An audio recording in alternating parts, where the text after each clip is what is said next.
Hello everyone, thank you for taking a moment to watch this video. I am Geneviève Arsenault-Lapierre. I'm a researcher at the Center for Research and Expertise in Social Gerontology, or the CREGÉS. I'm also a adjunct prof at McGill and at Sherbrooke University. And beyond this researcher's role, I'm also the scientific head of the unit of evaluation of the CREGÉS, and as such I collaborate with diverse actors from the healthcare system to promote the integration of social gerontology and the evaluation of innovation. So thank you. So before, this is the plan of my presentation. I'll describe a bit, I'll give you a bit of background and a very short methodology before I jump into the results and finding of our project. So before I delve into the project and the methodology, I want to take a minute to distinguish what we mean by hospital at home. The main objective of hospital at home is to be an alternative to hospitalization, whereas, for example, home care provides punctual or ongoing home care services for chronic problems or for post-acute follow-up, post-acute situation follow-ups. The level of intensity of the care is very high. It's the same as in the hospital for the hospital at home, whereas for home services, it's a bit more mild and moderate. The frequency of visits and contacts with the interdisciplinary care team is daily, if not several times a day, whereas for the home services, it's more of a weekly and according to a pre-established plan. Those are the main differences that I want to acknowledge. So there is actually 8 hospital at home projects that are deployed in Quebec right now, and with the support from the Ministry of Health, hospital at home will be deployed across the province in 2026. So with Proche-Aidance Québec, 2 health organizations, CIUS Centre-Ouest et CIS Montérégie Centre, and other partners, we decided to formulate recommendation to better support care partners who accompany a person who is hospitalized at home in Quebec. So to build those recommendations, we first conducted a literature review, which will then be completed by a questionnaire that is online. This is the aim of this presentation. Your answers to these questionnaires will then guide 2 focus group discussion to develop first a recommendation, and then to finally prioritize those recommendations through an ultimate and final questionnaire. So right now, I'm sorry, this is the aim of this video is to present to you the results of our literature review, and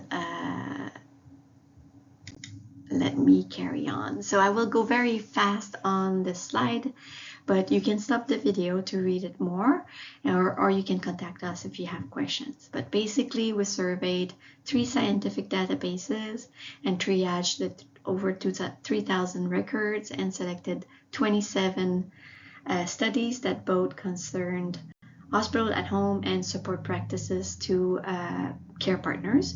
We extracted the data and analyzed them with our partners. Again, I'll go very fast on this. You can stop if you want more information on the type of studies that we included, because I want to jump right into the result. So we found 4 main areas of support in caregivers and care partners in the health and hospital at home in the literature. So these were training, education, communication, relational proximity, coordination, strategies put in place by the care partners, and other observations. So the first is training and education provided to the care partners. So training was given before or during the hospitalization at home. The training was about the disease, medical procedures, equipment, specific treatment to be administered at home for the patient.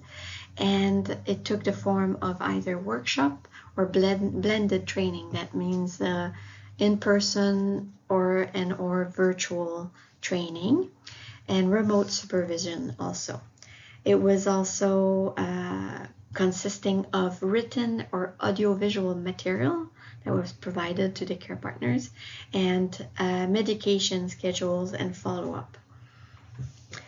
Telemonitoring and technologies were also used, sometimes in the form of tablets, online modules, mobile apps, or video calls. These promoted confidence and a sense of control, autonomy, and self-efficacy in the care partners. Communication and availability of the team was given as a 24/7 manner. So a dedicated phone line or nighttime support was given to support the caregivers at home. It was either by phone or by video consultation, this access availability. It was done also to inform the care partners, even in the absence, if the care partners were absent during the home visits. There were clear protocols provided to the care partners, knowing who to call, when, and for what reason, and emergency plan with phone support, which was perceived as essential by the care partners. These people also expressed heightened sense of security, increase in their confidence. The communication were both a support tool and a risk management mechanism, and a vehicle to build trust. The accessibility or the relational proximity of the team was carried by physical presence of the team at home, shaking hands, having a brief chat with the care partners, the regular interaction and active involvement of the care partners in the care plan. So a partnership relationship or a partnership care was developed. The perceived accessibility, even without the actual solicitation of a contact initiated by the care partner, was believed or deemed important by the care partners. Knowing that some help is available is important. The punctuality and the responsiveness of the teams also was important to care partners, and the proximity of hospital at home teams is overall not limited to the geography, but also to its emotional and relationship. The coordination and continuity of care during hospital at home within the teams was in the form of proactive organization of care, information sharing to avoid redundancies and recurrence of the same providers during the home visits were three ways to support care partners in the hospital at home. And there's this coordination, which was interdisciplinary, made by nurse practitioners or case managers with the hospital teams, home care services, and community care was important. And one study talked about integrated approach, so that they included psychosocial support or assistance with the service navigation. The strategies that were developed by the care partners were the following. So they adapted their schedule or work arrangement. So teleworking, flexible hours. There was also the concept of filial piety, so feeling morally responsible for some cultures or tradition. that directly influenced the care choice, whether or not to go to home care, hospital at home, or staying at the hospital. The fact that the household were multi-generational as well allowed for rotation of tasks among the family members. And in two studies, there was the use of helpers, house helpers, which without these helpers, some care partners would not have chosen the home hospitalization. So support to care partners does not come solely from the healthcare system in those studies, but also it relied on their own network and resources, culture, professional, economic status. It may indicate areas of improvement. Other findings in our literature review was that the support mainly was documented in pediatric settings. The other studies were not delving into as much support strategies when they concern other type of patients, such as older adults.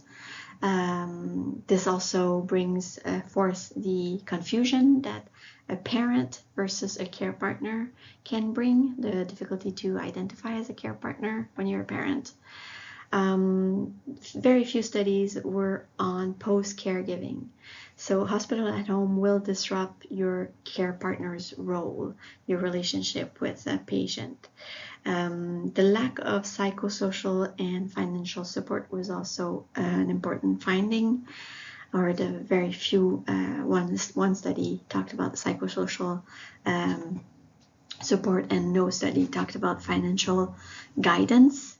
The support that was reported in those studies was reported through partners, care partners' testimonies or during interviews. It was not reported as a formal component of the intervention.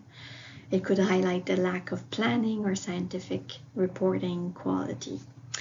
The lack of a link between hospital at home and community resources for care partners may reveal a lack of intersectional or intersectorial coordination, and very few studies described culturally appropriate support, and no studies at all reported on training of healthcare workers as well specifically. So before I finish, I just want to thank you on the behalf of my whole team, and thank you. And now you can go back to the questionnaire. Thank you.